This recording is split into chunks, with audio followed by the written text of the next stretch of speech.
예, 안녕하십니까. 델로이트의 이옥수 이사입니다. 금일 의미 있는 자리에 추천해 주셔서 감사 말씀드리고, 그럼 지금부터 원활한 자금 조달 위한 ESG 대응 방안에 대해서 말씀을 드리겠습니다. 간단하게 본 발표에 앞서서 저희가 경험했던 내용을 먼저 소개드리고, 이 발표 내용에 대해서 말씀을 드릴 수 있도록 하겠습니다. 저희가 주로 수행했던 내용은 이제 은행 관점에서는 기업금융을 주로 수행하는 산업은행, 수출입은행, 또 기업은행 같은 국책은행들 중심으로 저희가 ESG 전략이나 탄소중립 전략 수립을 진행했었고요. 투자자 관점에서는 최근에 이제 국민연금 석탄 투자 가이드라인 수립하는 업무나 그 외 다양한 국내외 사모펀드나 자산운용사들이 ESG 전략을 수립하고 또 실제 투자 대상회사의 ESG 실사를 시행하는 업무를 진행하고 있습니다. 또한 ESG 금융수단 관련해서는 이제 국내 최초 ESG 채권 인증하는 업무를 저희가 진행했고, ESG 채권 확대되면서 ESG 여신, 그린론이나 또 최근에 지속가능 연계 채권 등등에 대한 인증 업무를 저희가 회계법인으로서 진행을 하고 있습니다. 마지막으로 글로벌 관점에서는 유엔 산하 세계 최대 기후기금인 녹색기후기금 GCF 관련된 자문과 또 관련 주무부처인 기재부 자문을 수년간 진행을 해오고 있습니다. 금일 저희가 발표드릴 내용은 이러한 전반적인 경험에 힘입어서 기업분들에게 좀 도움이 되실 수 있는 부분에 대해서 말씀을 드리겠습니다. 금일 말씀드린 내용 크게 두 가지입니다. 첫 번째는 금융시장의 ESG 주요 동향에 대해서 말씀을 드리고, 두 번째는 기업 입장에서 어떻게 대응하는 것이 필요할지에 대해서 말씀을 드리겠습니다. 다만 저희가 여러 가지 내용을 준비하긴 했는데요. 시간 관계상 일반적인 내용들은 간단하게만 말씀을 드리고, 실제 금융사들이 어떻게 움직이고 있는지, 또 기업 관점에서 가장 중요한 사항은 무엇인지에 대해서 설명드리는데 조금 더 시간을 할애하도록 하겠습니다. 그럼 먼저 금융시장 ESG 주요 도형에 대해 말씀을 드리겠습니다. 기본적으로 저희는 ESG 금융 관련된, 사실은 ESG 금융이라는 표현보다는 지속가능 금융이라는 표현을 저희는 더 많이 쓰고 있습니다. 또 관련된 동향을 5가지로 정리를 해봤고요. 관련된 법제와 또 정보공시 의무화, 또 정보공개 표준화, 또 책임투자의 확산, 또 책임투자의 어떤 반대될 수 있지만 연계되는 개념인 임팩트 투자와 관련된 ESG 채권과 여신 확대 5가지로 정리를 해봤습니다. 금융법제화에 대한 내용은 이미 잘 알고 계실 부분인 것 같습니다. EU 차원에서도 이미 지속가능 금융 실행 계획 하에서 이 지속가능을 촉진하기 위한 금융의 역할을 정의하고 관련된 다양한 활동을 하고 있고, 국내 정부 역시 지속가능 금융 내에서도 이제 녹색 금융에 초점을 맞춰서 녹색 금융에 대한 추진 계획을 작년에 발표해서 관련된 업무를 진행하고 있습니다. 관련된 EU 지속가능 금융 프레임워크 내용은 참고로 살펴봐 주시면 될 것 같습니다. 한국 같은 경우에도 실제 이제 녹색금융 추진 계획을 보면 여러 가지 관련된 추진 계획안이 있지만 크게 3가지 정도를 주목해 볼 수 있을 것 같습니다. 첫 번째는 이제 녹색 분야 관련해서 녹색 분야라고 정부에서 인정할 수 있는 부분에 대해서는 정책금융기관 등의 혹은 예산 지원 등의 다양한 재정적 지원을 진행하겠다라는 부분이 첫 번째인 것 같고요. 그러면 이제 정부에서, 우리나라 정부에서 또 정책금융기관들이 보는 녹색이 무엇이냐라는 부분에 있어서 잘 알고 계시는 K탁소노미를 마련해서 여러 가지 논의가 있긴 하지만 방향을 갖고 가고 있는 것 같습니다. 또 한편으로는 이제 이러한 녹색 분류 체계 하에서 녹색 분야에 대한 자금 지원을 강화하는 것과 동시에 또 기후 리스크 관점에서의 관리 감독이 또 점점 중요해지기 때문에 기후 리스크에 대한 관리 감독 계획을 수립해서 진행하고 계신 걸로 알고 있습니다. 여러 가지 내용이 있지만 무엇이 녹색인지를 정의하고 그 녹색 정의에 기반해서 녹색 분야에 대한 자금 지원을 확충하면서 기업들이 직면하고 있는 기후 리스크는 또 금융사가 잘 관리할 수 있도록 하는 체계를 마련하는 이 3가지가 가장 핵심적인 내용이 아닐까라고 생각을 하고 있습니다.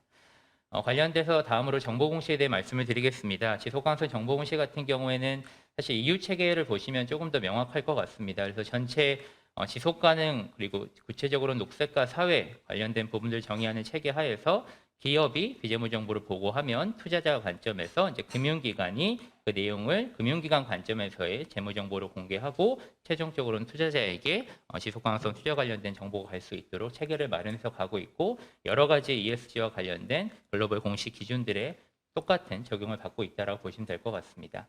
국내 기업들의 이제 ESG 정보 공개는 상장사 유심이고 당연히 금융기관도 포함이기 때문에 이미 잘 알고 계신 내용일 것 같아서 넘어가도록 하겠습니다. ESG 정보공개 표준화는 금융기관도 기업과 동일한 사실 영향을 받고 있습니다. 잘 알고 계시는 여러 가지 기준들이 있고 앞서 말씀 주신 것처럼 최근에 이제 ISB 중심으로 나온 기준들 또 금년에 확정이 될 텐데 그 기준들이 글로벌 일원화된 기준으로 가장 중요한 영향을 금융사에도 미치게 될 것 같습니다. 네 번째는 책임 투자의 확산입니다. 기본적으로 금융사 입장에서도 글로벌 여러 가지 정부나 또 그들의 투자자들의 입장에서 ESG적으로 문제가 되는 어떤 투자를 하지 않도록 요구하는 움직임이 있기 때문에 그런 투자 관점에서 책임 투자 관점에서 여러 가지 활동들이 있다고 보실 수 있을 것 같고요. 관련된 내용은 뒤에 조금 더 정리해서 말씀을 드릴 수 있도록 하겠습니다. 기본적으로 책임 투자 원칙에 서명하는 글로벌 투자자들의 수는 계속해서 증가하고 있고 스튜어디십 코드 같은 경우에도 사실 뭐 굉장히 새로운 기준은 아니기 때문에 계속해서 ESG 책임 투자와 관련된 글로벌 기준들에 참여하는 기관들이 동조하는 기관들이 늘어나고 있다라고 보시면 될 것 같습니다. 실제 이제 글로벌 주요 투자자 중 하나인 자산운용사들의 ESG 내재화 사항을 보면은 결국 투자 의사결정 시 ESG 요소를 고려하고 있습니까라는 부분에 있어서 계속해서 우상향하는 계속해서 점점 더 투자 의사결정 시 ESG 요소를 많이 반영하고 있다라고 표시를 하고 있고요. 아무래도 이제 기업과 관련된 채권 주식의 투자 의사결정 시 ESG 요소를 고려하는 것이 가장 많은데 최근에 조금 특이한 트렌드는 부동산 분야에 대한 투자자들이 ESG 요소의 고려가 되게 확대되고 있는 부분을 체감할 수 있습니다. 실제 왜 그럴지 이유를 생각해 보면 사실 부동산 분야가 어떻게 보면 이제 친환경적인 성과를 내고 또 사회적인 성과를 일부 낼 수 있는데 직접적인 또 손에 잡히는 성과를 낼 수 있는 부분이기 때문에 그런 게 아닌가 싶습니다. 그래서 최근에 특히 글로벌 투자자 중심으로 이 부동산 관련된 이제 기업이 보유한 부동산도 있고 일반 상업용 부동산도 있을 텐데 관련된 투자에 있어서 ESG 내재화가 좀 주목할 만한 트렌드라고 보실 수 있을 것 같습니다.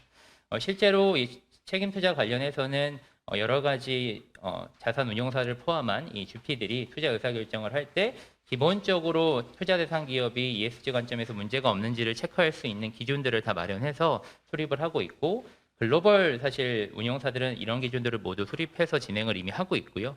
국내 같은 경우에도 탑티어 사모펀드나 운용사를 중심으로 이미 이러한 정책들을 마련해서 ESG 실사를 진행하고 있는 상황이 작년부터 진행이 되고 있습니다. 마지막으로 ESG 채권과 여신 관련해서 말씀을 드리겠습니다. 사실 이제 ESG 채권은 크게 이제 구분이 될 수 있는데요. 이제 순수 기존의 ESG 채권이라고 얘기할 수 있는 녹색 채권, 사회적 채권, 또 지속가능 채권 관련된 가이드라인은 기존에 뭐 일찍은 2014년부터 관련된 기준이 마련돼 왔고 뒤에서 말씀드리겠지만 최근에 조금 더 적극적으로 논의가 되고 있는 부분은 지속가능 연계 채권, SLB와 관련된 부분입니다. 그래서 이 SLB 관련된 부분들이 기존의 전통적인 ESG 채권을 발행하려고 해도 대상이 되는 녹색이나 사회적 관련된 사업이 없어서 채권 발행이 어려웠던 기업들에게 어떤 대안이 될 수 있는 금융수단이기 때문에 이 SLB에 대한 관심들이 최근에는 점점 더 확대되고 있는 부분인 것 같습니다. 이 내용도 뒤에서 정리해서 말씀드릴 때 조금 더 부연 설명을 드리겠습니다. ESG 채권 시장 같은 경우에는 글로벌하게 계속해서 지속적인 성장을 해왔습니다. 그래서 글로벌리는 2021년 기준으로 약 1,000조 원 정도의 시장 규모를 마련하고 있는 것으로 분석이 됐고 특히나 2015년 대비 약 20배 정도의 급격한 성장을 한 것으로 보입니다. 그리고 지속가능 연계 채권 앞서 말씀드렸지만 사실 지속가능 연계 채권 전에 지속가능 연계 대출이 먼저 있었고 SL이라고 부르는 이 부분도 글로벌 추산으로는 약 700조 원 정도의 지속가능 연계 여신을 주요 은행들이 제공하고 있는 것으로 파악이 되었습니다. 또한 저희 지분 투자 관련된 저희 부분에 있어서 또 M&A 관련된 부분에서도 이 지속 가능성과 관련된 투자의 규모가 계속해서 확대되고 있는 것으로 보실 수 있습니다. 국내 역시 이제 ESG 채권에 대한 시장이 정확히는 재작년 말 정도부터 급격히 성장을 해온 것 같습니다. 그래서 최초로는 이제 2018년 5월경에 산업은행이 녹색 채권을 발행하시면서 시장의 포문은 열었지만 본격적으로는 2020년 정도부터 시장의 성장이 왔고 지난 3월 말 기준으로 봤을 때 약 170조 원 정도의 규모의 시장이 마련되어 있는 것을 볼 수 있습니다. 다만 시사점을 보자면 아직까지 글로벌 트렌드와 대비했을 때 글로벌은 녹색 채권이 메인인데 저희는 사회적 채권에 대한 비중이 상대적으로 높기 때문에 이 녹색 채권에 대한 부분들을 계속해서 향후에 확대할 수 있도록 역할을 하는 것이 중요할 것 같습니다. 이상으로 말씀드렸던 내용들을 종합해서 이제 금융기관이 그러면 지속가능 관련해서 어떠한 형태의 역할을 하고 있고 앞으로 계속해서 할 것인지에 대해서 말씀을 드리겠습니다. 크게 세 가지 관점으로 정리해서 말씀드릴 드릴 수 있을 것 같습니다. 금융을 확대하는 부분, 또 금융을 축소하고 있는 부분, 아예 우리는 금융 이전을 하지 않겠다. 금융을 배제하는 부분, 이 세 가지가 있을 것 같은데요.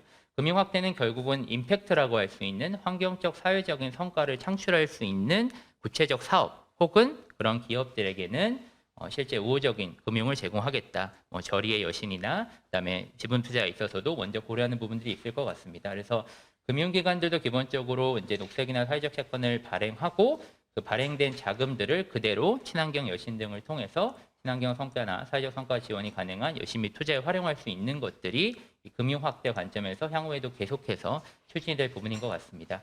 참고로 제가 볼드 및 밑줄을 쳐본 부분들은 ESG 내에서도 녹색, 특히나 기후 관련된 부분이라고 보시면 될 것 같습니다. 반대로 금융 축소 관점에서는 이제 결국은 기후 관점에서 온실가스 다배출 업종에 대해서 한도 관리를 해서 익스포저를 계속해서 축소해 나가는 정책들을 유럽의 주요 은행들이나 또 국내 은행들 역시 최근에는 진행을 하고 계시고요. 그 외에 ESG 전반에 대해서 저성과에 대해서 주주관여 절차를 통해서 ESG 경영을 고도화하는 부분들, 또 사모펀드 등이 투자 대상 기업 대상으로 ESG 실사를 하는 이런 부분들도 있을 것 같습니다. 그래서 결국은 온실가스를 다배출하거나 그 외에 이제 전반적인 ESG 성과를 낮게 보이는 기업들에게는 주주관여 절차를 시행하다가 적정 수준에서는 성과가 개선되지 않는다면 금융을 축소하는 형태로 가고 있는 부분입니다. 마지막 금융 배제는 결국은 해서는 안 되는 안티 기후, 안티 ESG 관련된 사업이나 기업에 대해서 금융 자체를 처리하는 부분입니다. 그래서 기존의 아동노동이나 사회성 사업 등에 대한 금융 배제가 일반적인 내용이 있다면 최근에는 석탄 발전 등과 같이 기후 관련된 부분에 대한 부분들이 보다 강화되고 있는 부분인 것 같습니다. 한 가지만 참고로 말씀드리면 이러한 정책 역할을 수행함에 있어서는 금융기관별 조금 차이는 있습니다. 크게 은행과 투자자의 차이가 있고 또 은행 중에서도 어떤 민간 은행과 정책금융기관의 역할하는 국책은행의 좀 차이가 있는 것 같습니다. 쉽게 말씀드리면 금융 확대나 금융 배제 관점에서는 어떤 정부 정책과 결을 같이 한다는 측면에서 이견이 없는 부분이 있습니다. 다만 금융 축소 관련된 부분에서 저희 경험에 기반했을 때는 조금 다른 방향을 보이고 있는데요.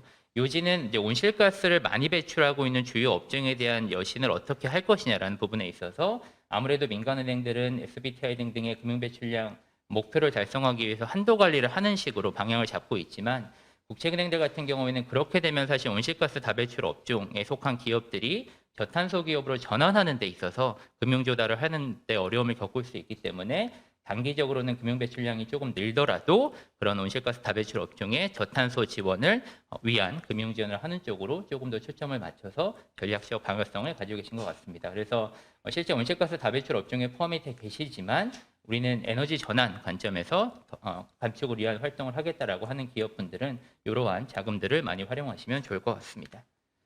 다음으로 기업의 대응 방안에 대해서 말씀드리겠습니다. 앞서 말씀드렸던 금융기관들의 움직임이 그대로 기업들에게 오는 거기 때문에 관련된 부분에 대해서 고민을 해보시면 될 것 같습니다. 기본적으로 경영 목표와 또 비즈니스 목표 하에서 회사가 직면한 위기, 또 기회 이 두 가지들을 잘 파악하는 것이 가장 중요할 것 같다는 생각입니다. 기본적으로 기업이 직면한 대외 요구를 보자면 기존에 이제 정부 요구들은 있었고 정부는 어떤 지원과 규제 관점에서 역할을 했다면 투자자들은 기업이 직면하고 있는 기회와 위험 관점에서 이제 역할을 하도록 부여를 하고 있고 이러한 것들을 글로벌 대기업이 또 중견 중소 관련 협력사들에게 압박을 가하는 식으로 글로벌 트렌드는 움직이고 있다는 사실을 이미 알고 계실 것 같습니다. 기본적으로 이제 투자자 고객을 같이 말씀드린 거는 지금 글로벌 고객들이 요구하는 것도 사실 가장 백단을 들여다보면 그러한 글로벌 고객들의 투자자가 사실 이런 것들을 요구하기 때문에 연쇄 작용으로 또 관련된 글로벌 고객들이 국내 기업에게 요구를 하고 있는 부분이 있습니다. 그래서 투자자와 고객을 같이 묶어서 말씀을 드렸고요. 앞서 말씀드렸던 금융기관의 움직임이 영향을 그대로 미치고 있습니다. 그래서 크게 기회와 위험 관점으로는 금융을 확대하는 부분, 이제 임팩트 창출을 할 수 있는 구체적인 사업, 환경적, 사회적인 성과를 창출할 수 있는 제품이나 서비스를 개발하고 관련된 투자를 하면서 필요한 자금을 녹색이나 사회적 채권, ESG 채권으로 조달한다면 관련된 투자를 확대하겠다는 방향을 가지고 있고요. 다만 이런 구체적인 이제 환경 성과와 사회적 성과는 K텍사노미 사례에서 보듯이 좀 제한적인 부분이 있고 제약이 있습니다. 그러다 보니까 이런 특수 성과가 아니어도 ESG 전반에 대한 어떤 성과, 기업이 자체적으로 설정한 ESG 관련된 특정 목표를 달성했다라는 부분에 있어서는 일부 금리를 우대할 수 있는 지속가능 연계 채권에 대한 부분이 최근에 화두가 되고 있습니다. 그래서 구체적인 환경사회 성과를 내는 것이냐 아니면 그냥 ESG 전반에 대한 수준을 고도화하는 것이냐 이 두 가지에 대한 부분으로 나눠서 금융 확대가 이루어지고 있다고 보시면 될 것 같고요. 위험 관점에서도 크게는 기후 관점과 ESG 전반에 대한 관점이 나뉘어서 가고 있습니다. 그래서 가장 직접적인 건 아무래도 온실가스 배출 감축과 관련된 부분, 실질적으로 스콥 1, 2를 포함한 스콥 3를 커버하는 온실가스를 감축하고 또 기후 리스크에 대한 재무적 분석을 수행하도록 하는 부분들이 전반적인 이 기회 위험 요소에서는 가장 메인으로 다뤄지고 있고 ESG 리스크 관점에서는 사실은 어떻게 보면 꽈락을 면하는 부분이 제일 중요한 것 같습니다. 그래서 자체적인 ESG 평가 기준들을 투자사들이 다 가지고 있고 이미 마련하고 있는데 그들 관점에서 어떤 ESG 평가 또 실사 같은 것들을 했을 때 해당 기업이 ESG의 평균적인 점수는 최소한 만족할 수 있도록 리스크 관리를 하는 부분이 중요할 것 같습니다. 그 외에는 마지막으로는 이제 반기후, 반 ESG 관련된 투자를 우리가 안 하겠다라고 하는 그러한 부분들에 대해서는 계속해서 동향이 바뀌고 있기 때문에 유의해서 금융 배제 대상이 되는 사업들에 대해서는 점차적인 포트폴리오 전환 전략을 가져가는 것이 필요할 것 같습니다. 마지막 기업가치 재고는 사실 앞서서 ISB에서도 말씀을 주셨지만 이제 글로벌 투자 이 공시의 흐름은 결국은 일반적인 이해관계자에 대한 정보 제공에서 점점 투자자 중심에 도움이 될 수 있는 지속 가능과 관련된 재무 정보의 공시에 초점을 맞추고 있습니다. 그래서 결국 나중에는 이 지속 가능 관련된 정보가 기업의 본질적인 가치에 어떻게 영향을 미칠 수 있는지가 가장 중요한 시점이 될 것이고요. 그러한 결론적인 부분들이 완성되기 전에는 앞서 말씀드렸던 체제 하에서 금융 확대, 축소, 배제 전략 하에서 금융기관들이 역할을 할 것이기 때문에 관련 내용을 참고해 보시면 좋을 것 같습니다. 네, 이상으로 저희가 준비했던 내용 발표를 마치겠습니다. 감사합니다.